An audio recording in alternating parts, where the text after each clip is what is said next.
Hola, soy profesora de biología para OPARAPA Digital Educación. Hoy estaremos conversando de uno de los temas de ciencias naturales más conocidos, la contaminación. Conocido porque seguramente tu maestra en el colegio te ha hablado de la contaminación, porque de camino a la escuela o de camino a tu casa has encontrado contaminación, porque enciendes el televisor y ves las noticias de que los gerentes de algunos países se están reuniendo para frenar las consecuencias de la contaminación, por ejemplo. Es decir, nosotros nos está tocando convivir con la contaminación. Por eso es importante conocerla para saber cómo frenarla. Hoy estaremos conversando sobre ella en OPARAPA Digital Educación. Todas las semanas creando contenido para ti.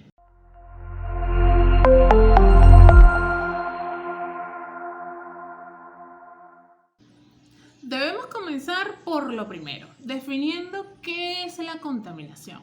Aunque existen múltiples definiciones en la web y en los libros, casi todos los autores coinciden en que se trata de que es la presencia en el ambiente de agentes tóxicos.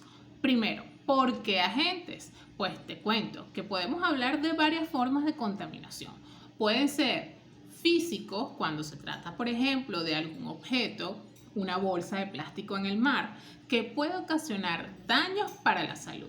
¿Qué daño puede ocasionar? Pues te cuento que, por ejemplo, las bolsas de mar son confundidas como medusas. ¿Y quién puede confundirla? Pues los que se la comen. Por ejemplo, algunas tortugas marinas que, confundiendo a las bolsas de mar con las medusas, se intoxican, se envenenan y puede ocasionarle hasta la muerte. Otro de los agentes son los agentes químicos, que son aquellas sustancias químicas que se esparcen por el ambiente y pueden alterar la composición inclusive de los seres vivos y del entorno en general.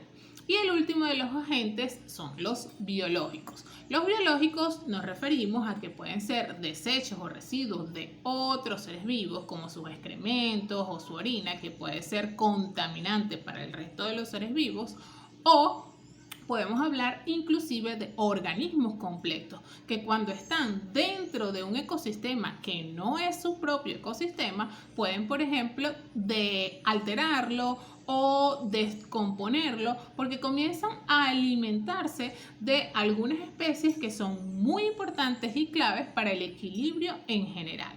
Además, algunos microorganismos también pueden ocasionar daños graves para la salud del ser humano. ¿Y por qué hablamos de que estos agentes son tóxicos? Pues precisamente porque en general cambian, alteran la composición y el equilibrio del ecosistema y generan daños para la salud no solamente de los seres humanos, sino de los seres vivos que conforman a ese ecosistema. Ahora bien, hay varios tipos de contaminación dependiendo de cuál sea el espacio contaminado. Hablamos de contaminación del agua cuando estos agentes de los que te hablé, los físicos, los químicos o los biológicos, están presentes en ríos, lagunas, mares, en el océano. Por ejemplo, la contaminación del agua es causada sobre todo por desechos industriales. Existen muchas empresas que todos sus desechos y residuos son arrojados al mar y esto genera graves daños, por supuesto, a toda la vida marina que allí se encuentra.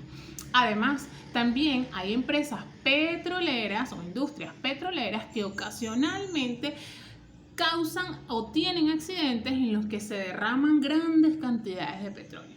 Y esto lastimosamente es fatal para los arrecifes coralinos o para múltiples especies, inclusive de aves, que quedan empapados en ese petróleo y les es difícil vivir así.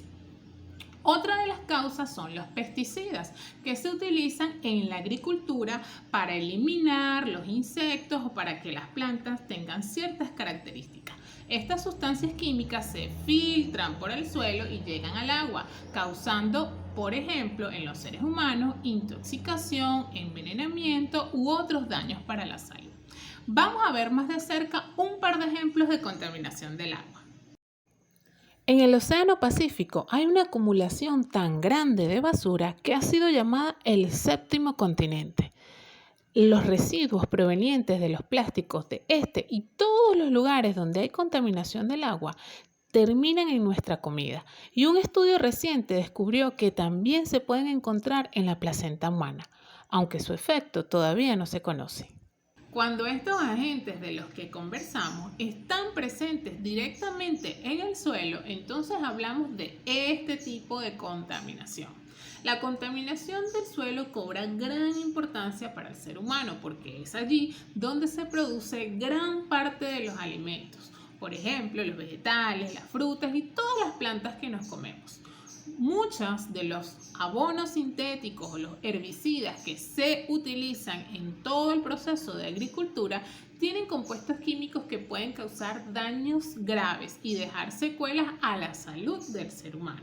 Además, estos se filtran por todo el suelo y pueden destruir a los seres vivos o los microorganismos que viven allí en el suelo, causando una pérdida de la biodiversidad. Además, puede alterar los ciclos biogeoquímicos. Pronto grabaremos un video sobre qué son los ciclos biogeoquímicos, pero te cuento que son importantísimos para la naturaleza y para la vida. Uno de ellos es, por ejemplo, el ciclo del agua. Vamos a ver más de cerca este ejemplo de contaminación del suelo. Las baterías liberan mercurio, litio, plomo o cadmio, todos elementos tóxicos. La lluvia, el calor y la acidez del suelo aceleran su proceso de descomposición y una vez en contacto con el ser humano pueden causar daños al sistema nervioso, riñones y sistema reproductor. La contaminación del aire se produce por el uso de combustibles fósiles, los que utilizamos en nuestros automóviles, vehículos pesados y que también utilizan algunas industrias. Emiten gases que van directamente a la atmósfera. Hay algunas empresas e industrias que liberan también a través de chimeneas grandes cantidades de humo con gases tóxicos que van a la atmósfera. Los clorofluorocarbonos presentes en los refrigerantes y aerosoles también van directamente a la atmósfera. Y estando allí, así como el humo de la quema de la basura, descomponen, alteran y cambian la composición química de nuestra atmósfera. ¿Qué consecuencias puede traer? Lluvia ácida, smog y el cambio climático. Veamos algunos ejemplos de cerca. En el año 2016, 24 ciudades de China paralizaron sus actividades económicas y comerciales por la presencia de smog, una mezcla de humo, sustancias contaminantes y partículas en suspensión. Esta imagen representa el adelgazamiento de la capa de ozono sobre la Antártida, producto de los gases contaminantes liberados a la atmósfera.